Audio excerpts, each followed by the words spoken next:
Alors le monde du travail, dans 15 ans, va radicalement changer. En commençant par l'essor de l'IA, qui va totalement changer les métiers, avec des nouveaux métiers, des nouvelles compétences.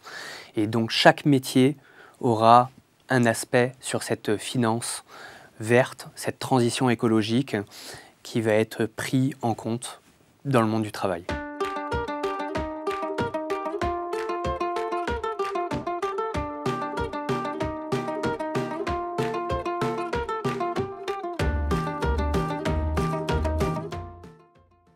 Bonjour et bienvenue dans Vision, un monde du travail en mutation. Aujourd'hui, nous parlons de la finance verte et de son impact sur le monde professionnel avec Bruno Boggiani, expert en finance et en investissement durable et fondateur du média Green Finance. Bonjour Bruno. Bonjour. Bruno, qu'est-ce que la finance verte ? La finance verte, c'est un sujet large, hein. C'est un peu tout ce qui est investissement, mécanisme financier qui va dans le sens de la transition écologique. Je rajouterais également tout ce qui est critères ESG, donc tout ce qui est écologie, environnement, social, santé, senior, gouvernance. On peut rajouter également les ODD, les ODD de l'ONU, les objectifs de développement durable, tout ce que peut publier entre autres le GIEC pour définir en quelque sorte la finance verte. C'est ça qui est intéressant parce que c'est vrai quand on pense vert, parfois on associe le côté écologique et on oublie le côté social. Totalement. Et gouvernance. Et c'est pour ça que je rajoute aussi la santé, les seniors. Et on va dire que c'est plutôt une finance bienveillante, durable, et que ça reste un peu dans un cercle vertueux. Et que c'est là où on peut élargir un peu la finance dans le vert au global. Oui. Qu'est-ce qui t'a amené à cette finance verte, à travailler dans ce domaine ? Ça a été une longue histoire. Ça a commencé en 2016 à peu près, où il y avait les associés qui sentaient un peu cette tendance et qu'on s'est dit ça doit être une véritable lame de fond. Et à force de faire des conférences à droite, à gauche sur les mêmes sujets, on a très vite rendu compte que c'est une véritable lame de fond, que c'est pas éphémère, que c'est un vrai sujet. Et ça a été un peu l'illumination peut-être aux alentours de 2018 où justement il y avait une conférence qui expliquait que les green bonds venaient d'être lancés et à peine lancés, ça représentait déjà en termes de volume financier la même chose que l'industrie du tabac. Donc ça a grossi très vite, très rapidement, ça continue, encore en plein essor sur les green bonds ou même la finance verte au global. Et c'est ça qui a poussé en quelque sorte de rester sur cette tendance verte. Oui, et donc aujourd'hui, tu as plusieurs activités. Oui. Oui, tout à fait. Pour reprendre, alors, en effet, il y a le média qui a été dit un peu au début, le média Green Finance, qui reprend une communication plutôt axée sur les institutionnels, caisses de retraite, mutuelles, assurances, les sociétés de gestion, les banques, en mettant en avant les bonnes pratiques, les bonnes méthodologies de la finance verte. Donc ça, c'est pour la partie média. Et ensuite, il y a également la partie conseil avec Strategies, où on fait du conseil sur tout ce qui est conseil en investissement financier, principalement sur les produits structurés et produits structurés sur le green également. D'accord. Est-ce que tu veux expliquer en 2 mots les produits structurés sur le green ? Produits structurés, alors sur le green en particulier, alors produits sur mesure. Produits sur mesure par rapport au client, répondre un peu à ses attentes, à son cahier des charges, avec notamment une connotation green, ça veut dire répondre à certaines problématiques, que ce soit environnementales, écologiques ou sociales, comme on avait pu l'évoquer.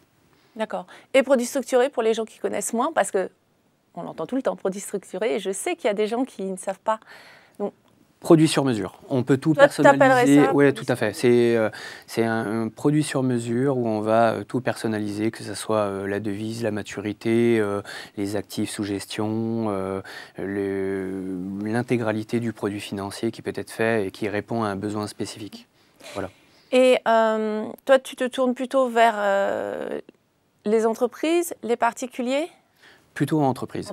Oui, plutôt entreprise. C'est principalement entreprise. Dont on va parler d'ailleurs plus en détail après. Tu as également une formation.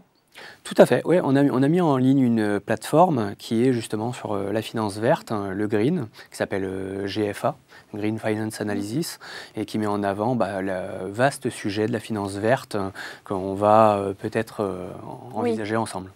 C'est assez intéressant parce que du coup, tu as une vision assez complète en tant que formateur, en tant que média, et puis avant tout en tant qu'expert, consultant. Tout à fait. Donc ça nous permet de faire un beau 360, on va dire ça comme ça. Alors, tu aimes dire, je te cite, hein, la finance verte n'est pas une nouvelle finance, mais une finance corrigée. Qu'est-ce que tu entends par là?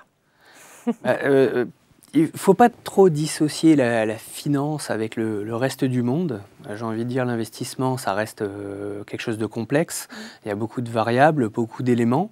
Et quand je dis c'est corrigé, c'est qu'il faut inclure forcément ces aspects extra-financiers dans le monde de l'investissement, dans la finance. Et c'est pour ça que ça reste une finance corrigée et pas une finance d'un côté et une extra-financière de l'autre. D'accord. Ouais. C'est dans ce sens-là. Parce qu'effectivement, moi, quand j'entends ça, j'ai toujours un peu le côté, on met des patchs. Oui, tout à fait. Mais justement, c'est pas un patch, c'est pas dissocié non plus. Ça ne forme qu'un seul élément. Et les critères extra-financiers sont véritablement à prendre en compte dans n'importe quel investissement. Encore plus aujourd'hui avec les problématiques environnementales ou climatiques, etc. Alors justement, on va en parler des critères extra-financiers parce que là, on parle plus des entreprises. Et pour que les choses évoluent sur ce sujet, hein, qu'on aille plus vers de la finance verte, on va dire, il y a vraiment deux pans. Il y a les entreprises et puis il y a les investisseurs de l'autre. Il faut aussi motiver les investisseurs, forcément. Donc, je te propose qu'on commence par l'entreprise. Alors justement, qu'est-ce qui peut les motiver à prendre en compte ces critères aujourd'hui? C'était dans la question, hein, la réponse. Les investisseurs, j'ai envie de dire pourquoi il faut prendre les critères aujourd'hui pour une entreprise. C'est les exigences des investisseurs. Il peut y avoir aussi la réglementation qui est à suivre. Et troisième point, en quelque sorte, c'est les consommateurs. Le consommateur aussi, il peut faire pression pour les entreprises à dire je veux telle façon, telle que j'ai telle conviction, etc. Et donc c'est se mettre à la page au niveau investisseur, réglementaire et consommateur. Mais ça, quelque part, c'est pour les pousser, c'est pour pousser les entreprises, c'est des choses qui vont les obliger, j'ai envie de dire. Qu'est-ce qui pourrait leur donner envie d'elles-mêmes?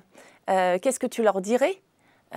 Qu'est-ce que ça va leur apporter? Au-delà de la contrainte des investisseurs, on va dire des consommateurs qui demandent certaines choses, certaines valeurs, et au-delà des contraintes réglementaires. Parce que là, on est dans la contrainte. Moi, j'aimerais savoir qu'est-ce qui fait que parce qu'il y a quand même pas mal d'entreprises qui vont d'elles-mêmes, on va dire, sans forcément pas en réponse des contraintes.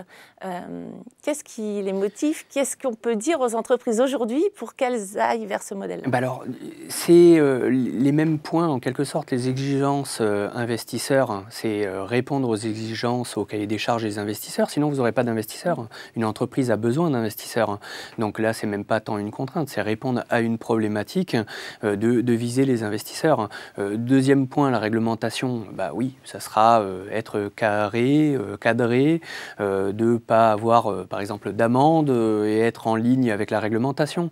Et pour les consommateurs, c'est justement éviter les lobbies, les boycotts que peuvent faire les consommateurs. Et donc, c'est ça qui pousse véritablement par une bonne stratégie de l'entreprise concrètement. Non, mais au-delà des contraintes, justement, qu'est-ce qui peut leur donner envie? C'est pas une contrainte, c'est être vertueux, tout simplement aussi. Voilà, Au-delà de ça, j'ai envie de dire, évidemment, c'est avoir un bon combat, avoir une bonne conviction, que ça soit sur son activité. Après, une entreprise, ça reste un centre de profit, mais il y a aussi se battre pour de belles convictions, et que ça soit l'écologie, l'environnement, le social, la santé, la gouvernance, tout ça, ça doit être une véritable conviction que doit mener une entreprise au-delà uniquement du centre profit et de l'argent que peut ramener une entreprise. Et peut-être voir un peu plus loin aussi, parce que et également, une bonne politique sociale dans l'entreprise donne aussi envie aux gens de rester, de faire mieux, et au final est positif en termes économiques aussi Ah pour mais l'entreprise. totalement, totalement. C'est ça où j'associerais également une vision long terme.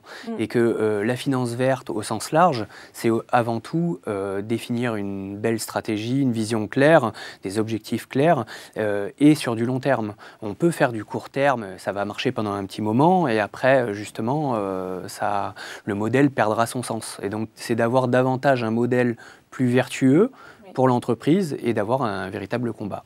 Oui, et on pense en termes d'écologie aussi, parce que c'est vrai qu'on y va un peu en traînant la patte. Au final, si ensuite on n'a plus de planète,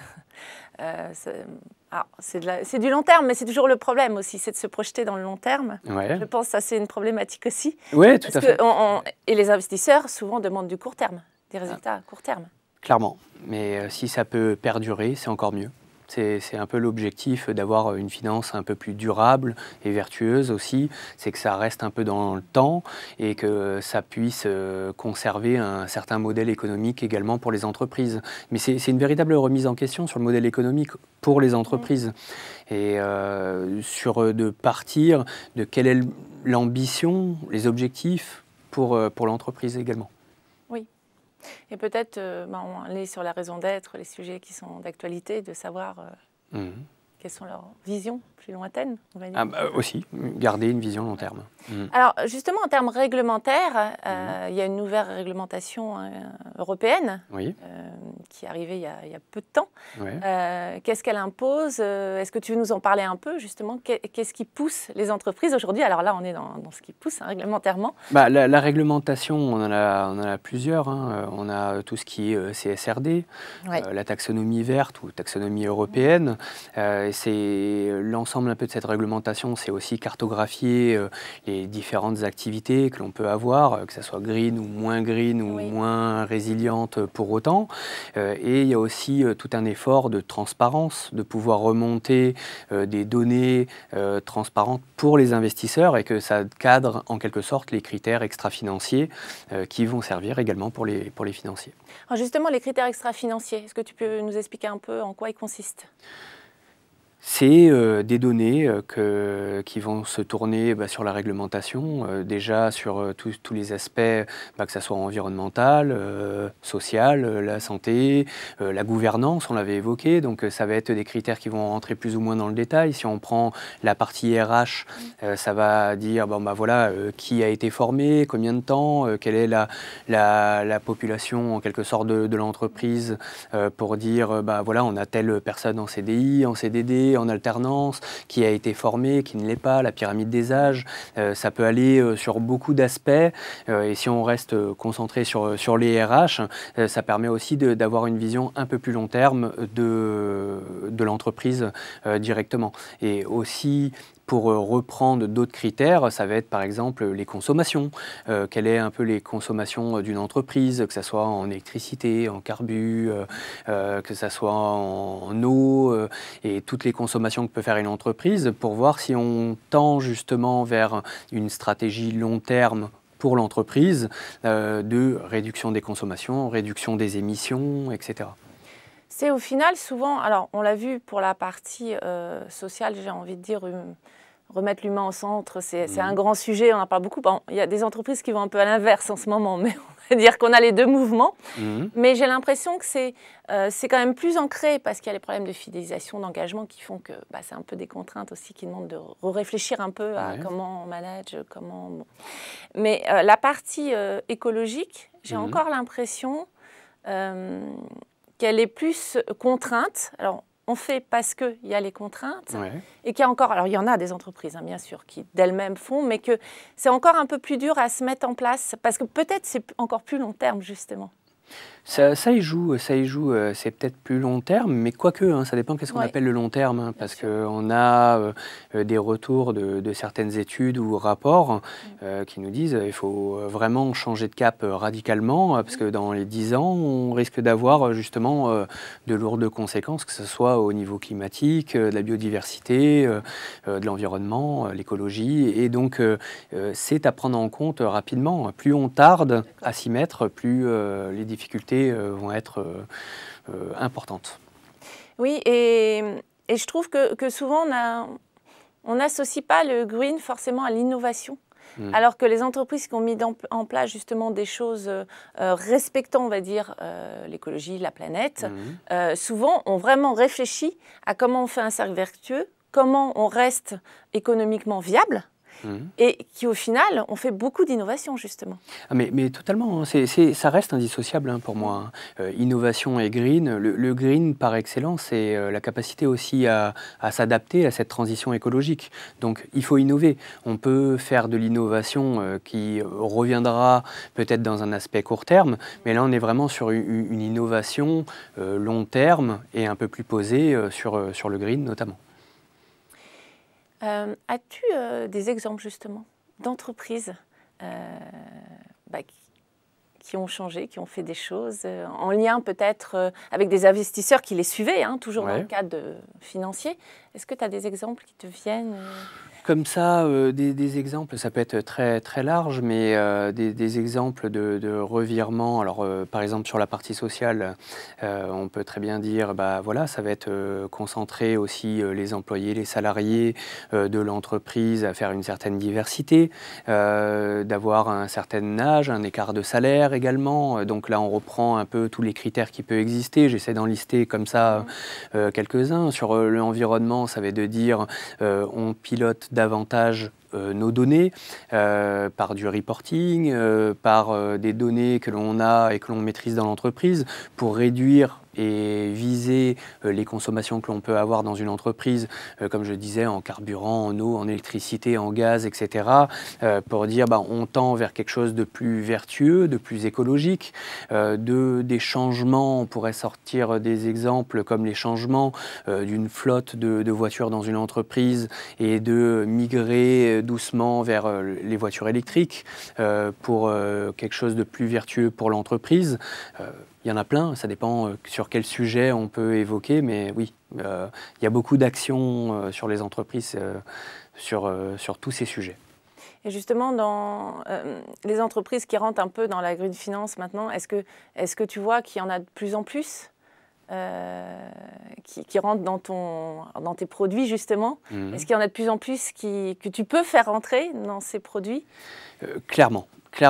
Et j'ai envie de dire, on peut les faire rentrer quasiment tous, parce que tout le monde est concerné. C'est ça aussi qui est important de comprendre, c'est que tout le monde est concerné, sauf que la différence, c'est que les entreprises n'en sont pas encore conscients de cette partie-là. Et plus elles vont tarder, plus le virage sera délicat quand elles vont devoir s'y mettre par contrainte, et c'est là où on en vient, par contrainte, que ce soit réglementaire ou par boycott des investisseurs ou des consommateurs, etc. Et que le virage, le tournant pour les entreprises, plus vite elles se réveillent, mieux ce sera. Parlons des investisseurs justement. Les investisseurs poussent, alors les investisseurs, peut-être pas, on parlera des particuliers après, qui poussent peut-être plus, et encore, parce que quand on parle... Et encore, oui, tout à fait. Peut-être moins, en fait. Je réfléchis en te parlant, mais bon, parce que quand on a un petit patrimoine, on n'a pas envie, on peut avoir peur aussi. Donc, bon. Mais au niveau des investisseurs, est-ce que on va dire, je pense à tous les fonds d'investissement... qui veulent des résultats en général très court terme. Ils ne poussent pas forcément dans ce sens-là. Pas forcément, non. Un fonds n'est pas forcément avec une seule vision court terme. Et mieux vaut habituer les investisseurs, les clients de ces fonds d'être sur du long terme et pouvoir générer la même performance, le même rendement sur du long terme. Donc il n'y a pas forcément que cette vision court terme pour les fonds. Et c'est pour ça que les investisseurs sont concernés également, puisque c'est répondre à des problématiques imposées en quelque sorte aux sociétés de gestion qui vont prendre les mandats des institutionnels par exemple pour répondre à un maximum du cahier des charges, mais qui est aussi une demande du consommateur en bout de chaîne en quelque sorte qui a ce besoin également. Pourtant, je vois dans certaines grandes boîtes, entre autres américaines, il y a quand même des reculs au niveau social, au niveau écologique, et poussés souvent par des gros fonds derrière qui veulent de la rentabilité. Il y en a, y en a, hein, je ne dis pas le contraire, hein, même justement, hein, c'est ce qu'on peut dénoncer, qu'aujourd'hui, tout le monde ne joue pas le jeu, à tort, tout simplement parce que leur modèle risque de s'arrêter brutalement également, et que ça peut marcher pendant un temps, hein, de faire que du court terme, mais justement, une entreprise, on doit jongler constamment sur le court terme, le moyen terme, le long terme, on ne peut pas en faire qu'un seul non plus, hein. Je ne dis pas que le seul objectif, c'est de viser que du long terme, mais d'avoir un bon équilibre entre les différentes visions et les différentes stratégies que l'on peut mener. Oui, bien sûr, il faut du court terme aussi, rien que ce soit pour motiver, pour avoir des rentrées. Bon, c'est une évidence, hein, mais bon, la balance était peut-être un peu trop dans le court terme, on va dire.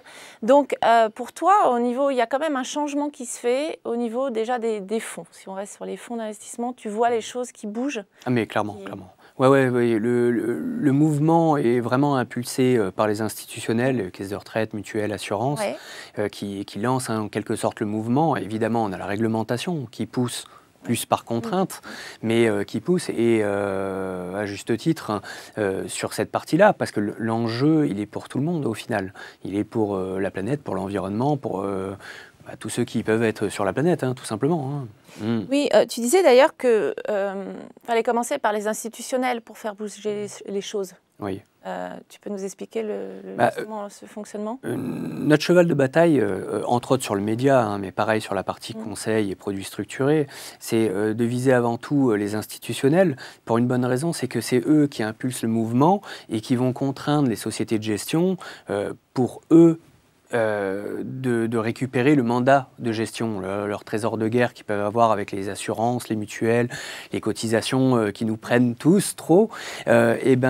Le but, c'est d'avoir un mandat de gestion, et donc les sociétés de gestion sont obligées de répondre également au cahier des charges des institutionnels.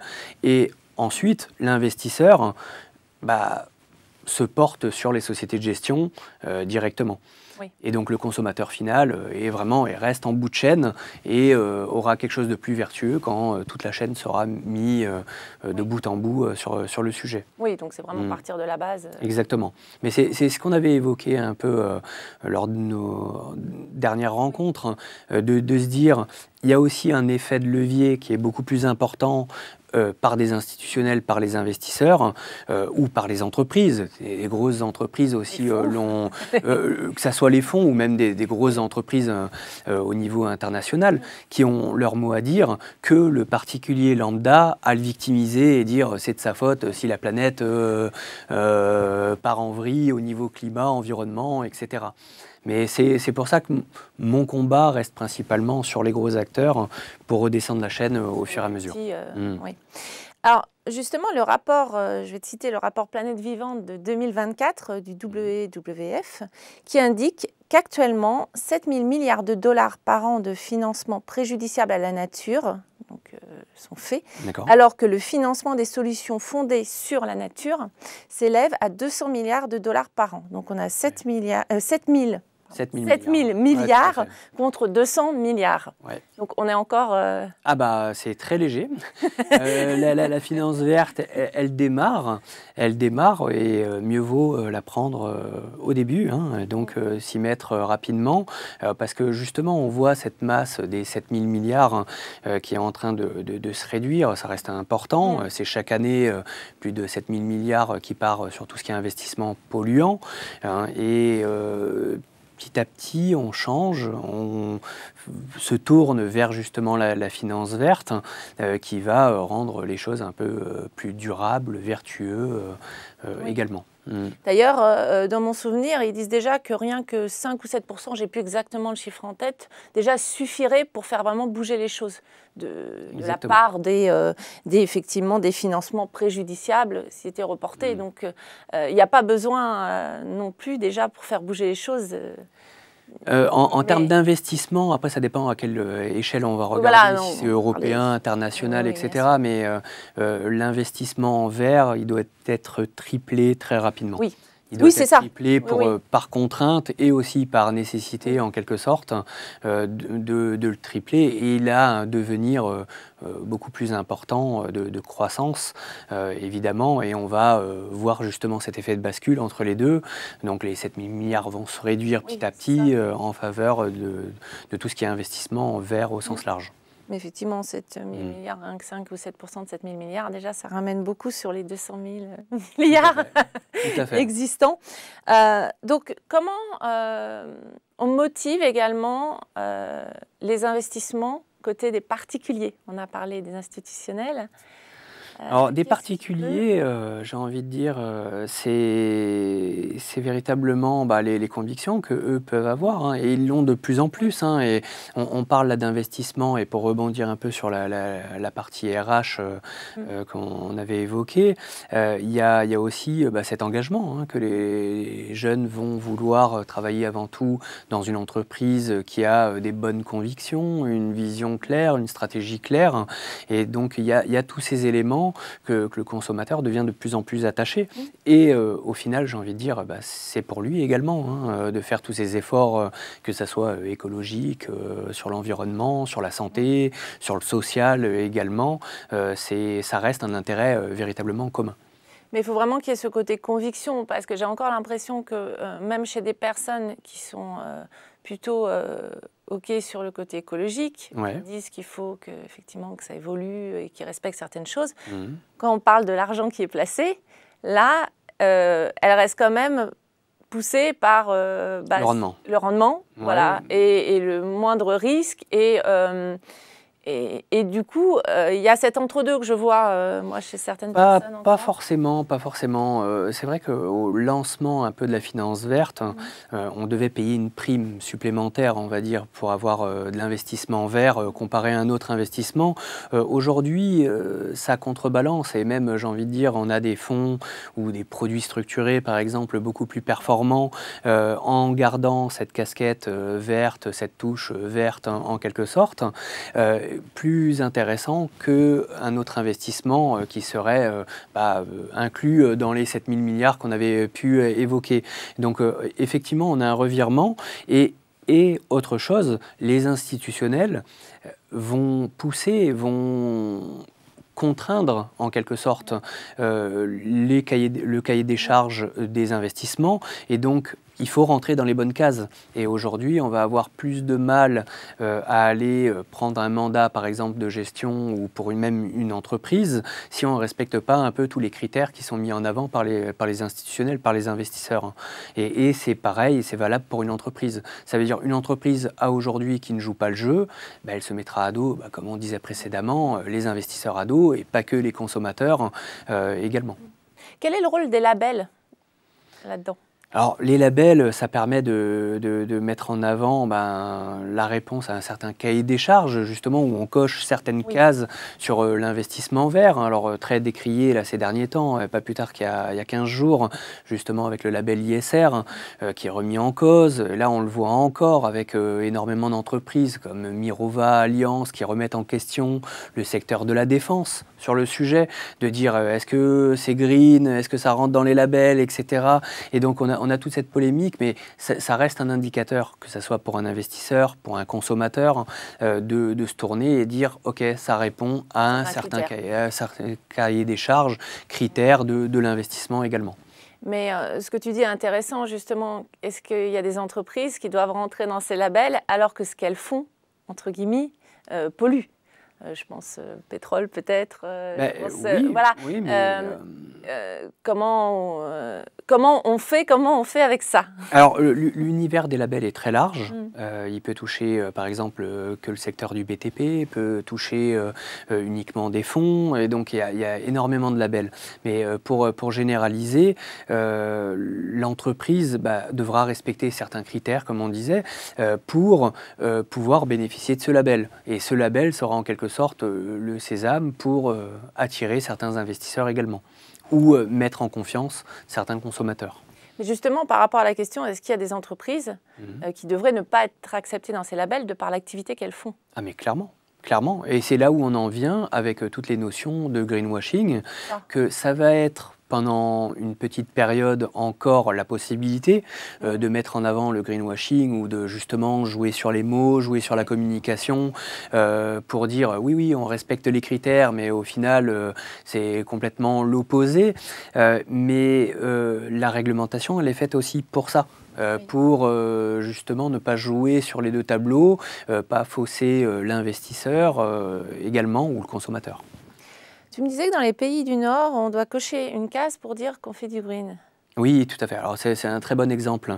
C'est un très bon exemple, mais alors plus sur la culture, on va dire, du green ou pays nordiques, en généralisant un peu, si on se porte sur un investissement, et l'investissement de base et standard sera green, sera vert, répondra aux critères green. Et si on ne veut pas un investissement vert, limite, il faut cocher une case. En France, on est encore un peu en transition où, à aujourd'hui, il faut cocher une case pour dire on veut du green. Et c'est une autre approche, mais tout ça, c'est en train aussi de s'harmoniser, notamment avec tout ce qui est réglementation européenne. Et c'est là où on inverse la logique, parce que le normal devrait être le respectueux de la nature, quelque part, et de l'humain. Parce qu'effectivement, j'appuie sur le fait que Green Finance, ce n'est pas que l'écologie, mais c'est aussi toute la partie gouvernance humaine, sociale, voilà. Et on est à l'envers. Moi, je pense, en comparaison avec le bio, mettre un label bio, le bio, ça devrait être pour moi, ça devrait être le normal. Le standard. Le standard. Ça vient petit à petit, hein. Voilà. C'est aussi une transition de changement et qu'on ne peut pas tout basculer du jour au lendemain de cette manière-là et que ça va prendre son temps et que le but justement c'est de s'y mettre rapidement sur le sujet. Oui. Mais qu'on est effectivement dans une logique inversée presque et qui nous semble normale. Ça nous semble normal d'avoir des labels qui valident que effectivement certaines entreprises sont vertueuses sur certains points, alors que de base on devrait être vertueux. On devrait respecter. Mais le débat est peut-être plus complexe. Après, c'est vrai que ça peut devenir très compliqué parce que on parle des pétroliers ou de tout ce qui est aviation, etc. Mais on ne peut pas changer non plus son activité. On peut le voir sous un autre angle. Et c'est le but de tendre vers quelque chose de plus vertueux. Oui. Et ça dépend d'où on part et où on va. C'est ça aussi l'important, c'est qu'on ne peut pas forcément tout généraliser pour des entreprises, puisque ça va dépendre du secteur, et d'où l'intérêt justement de la taxonomie européenne, la taxonomie verte, de classifier aussi un peu toutes ces activités, ces différentes branches pour dire qu'est-ce qui est green, qu'est-ce qui n'est pas green, ou qui l'est moins, et vers quoi on peut tendre également. Oui. En conclusion, comment la finance verte, elle peut vraiment impacter justement l'évolution du monde du travail ? Alors ça va effectivement changer puisque c'est un autre élément, un autre critère sur le monde du travail. On va avoir des nouveaux emplois, des nouvelles compétences qui vont être demandées sur ce sujet pour répondre à ces problématiques. Pouvoir aussi s'adapter, la capacité d'adaptation que l'on peut avoir sur le monde du travail avec des nouveaux jobs. Et donc tout ça, ça va être véritablement pris en considération de plus en plus dans le monde du travail également. Et ce que tu disais important aussi, effectivement, sur le côté vertueux avant, c'est que c'est déjà de faire des premiers pas. Tout à fait. Voilà, j'aimerais bien aussi finir sur ce point-là. Effectivement, c'est pas changer d'un coup de claquement de doigts. C'est faire cette parfait. Il n'y a pas de parfait de toute façon. Totalement. Ce qu'on peut, et au niveau d'ailleurs des particuliers également, c'est chacun fait. Mais déjà de faire un pas et d'y aller, et pas dans un cadre de greenwashing. Là, c'est bien. Exactement, si mais chacun peut faire dans un cadre de, voilà. son pas également sur le sujet, à son échelle. Voilà. Et c'est sûr que le modèle de l'entreprise, par exemple, doit changer, doit muter, et que ça peut se faire aussi sur du long terme, cette transition, et que chacun doit s'y mettre corps et âme pour faire bouger un peu les choses également. Après, effectivement, il y a des points où on a besoin, on est obligé de réagir un peu plus vite. C'est-à-dire qu'on peut faire des premiers pas, mais typiquement, l'écologie, il y a des urgences quand même qui arrivent. Aussi.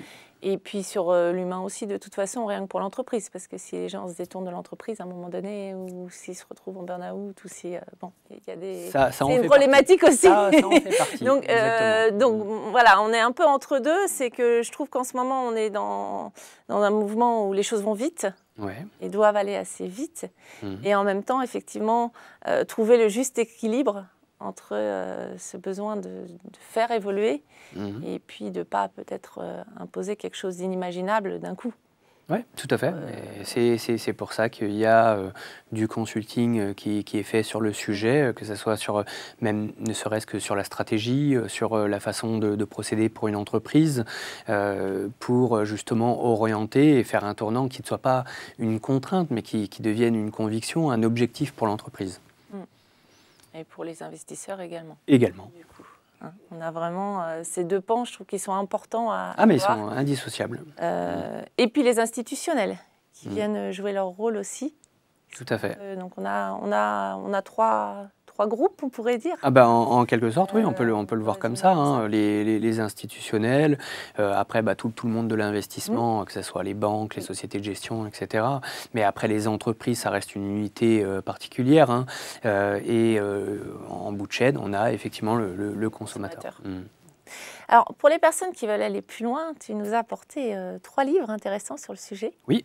Alors, je vais te laisser en parler. Le premier s'appelle Alerte Greenwashing, justement. Tout à fait. De Wilfried de Conti et Axel Denis. Alors, je le montre. Alors justement, on a Wilfried et Axel qui m'avaient passé ce bouquin, qui est une sorte de guide intéressant sur tout ce qui est le greenwashing, les pratiques un peu, pour justement pas faire de fausses notes au niveau communication également, qui reste un bouquin très intéressant et on en a pu en parler récemment sur Green Finance également. D'accord. Et tu as également, donc l'entreprise du 21e siècle sera politique ou ne sera plus, de Pascal Demurger. Demurger, oui, tout à fait. Demurger, c'est bien, ça se prononce. Alors, je montre le livre. C'est le DG de la Maïf qui, justement, met en avant ce changement un peu culturel et qui passe aussi par politique, hein, politique ou ne sera pas, en quelque sorte, et qui met en avant ce changement que doit avoir lieu dans les entreprises, notamment sur le green. Ça me fait penser aussi à un mouvement qu'il y a en termes d'entrepreneurs et de solo-entrepreneurs, là pour le coup, qui dit justement le solo-entrepreneur doit être politique aussi. Je sais qu'il y a des personnes qui parlent de ça, alors qu'il y avait un côté un peu évité justement de... Oui, il faut mettre également ses convictions en avant pour une entreprise et forcément, même pour une très grosse entreprise comme la Maïf, par exemple. Et donc le troisième bouquin, La guerre des métaux rares, de Guillaume Pitron. Montre.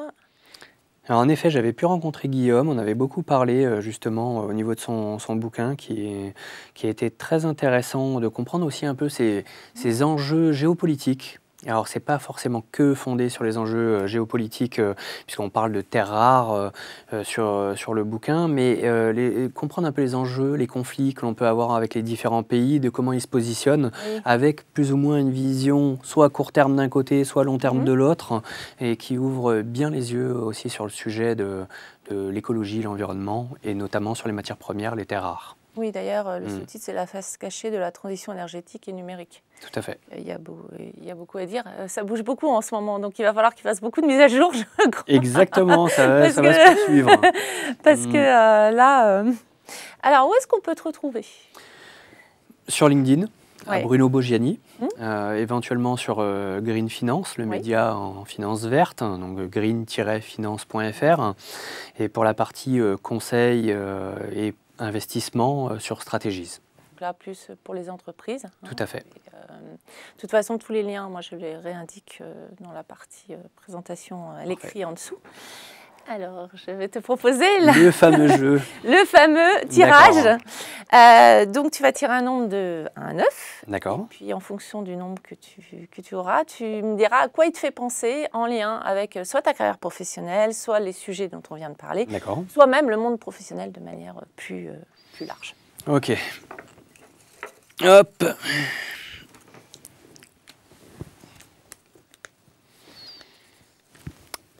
8. Le 8, trouver un lien avec la finance verte. Le 8, 800 milliards sur les green bonds. 8, c'est à peu près le rendement moyen, pareil, sur des actifs verts. Ouais. 8 entreprises sur 10. Ouais. 8 entreprises sur 10, donc 80% sont en retard sur leurs objectifs climat. Qu'est-ce que je peux dire encore sur le 8 Oui, comme quoi on est quand même, on a du retard. Hein. Exactement, mais c'est pour ça que les entreprises, faut qu'elles s'y mettent rapidement, les particuliers également, mais ça y vient de facto, et que c'est impulsé aussi, et on le voit, hein, par les institutions, par les investisseurs. Que faut dire d'autre? Non, je pense que c'est très bien. Est-ce que tu as un dernier mot à dire, un dernier partage, quelque chose que tu veux que les gens se rappellent au niveau de la finance verte ou qui les motive, que ce soit entreprise, que ce soit... Non, pas particulièrement, que je reste disponible si besoin, que ce soit pour des investissements ou du consulting, il n'y a pas de souci, avec plaisir d'en reparler. Et au niveau de la finance verte, de manière plus large, qu'est-ce que tu dirais la conclusion, j'aurais envie de dire que pareil, hein, que le nombre d'entreprises qui doivent s'y mettre, il y a du chemin encore à parcourir, et que plus vite on s'y met, mieux c'est. Et donc, faut se lancer sur le green et que ça reste véritablement une lame de fond, oui. Tout simplement. Je te remercie, Bruno. Mais de rien, au plaisir. Merci de nous avoir suivis et à bientôt pour une nouvelle émission de Vision, un monde du travail en mutation.